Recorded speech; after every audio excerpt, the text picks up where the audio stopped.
கர்த்தர் அவனுக்கு தரிசனமாகி, நீ எகிப்துக்கு போகாமல் நான் உனக்கு சொல்லும் தேசத்திலே குடியிரு.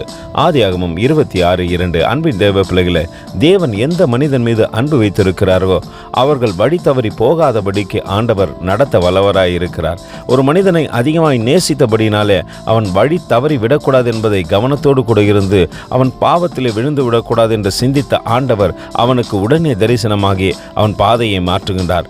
நலமுடன் நடத்த நம் ஆண்டவர் நல்லவராய் இருக்கிறார்.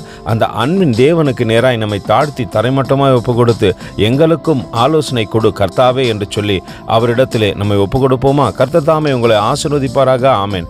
எங்களோடு கூட இணைந்து ஊழியம் செய்ய விரும்பினால் இந்த வார்த்தைகளை மற்றவர்களுக்கும் பகிர்ந்து கொடுங்கள். இது ராஜ்யத்தின் சுவிசேஷம்.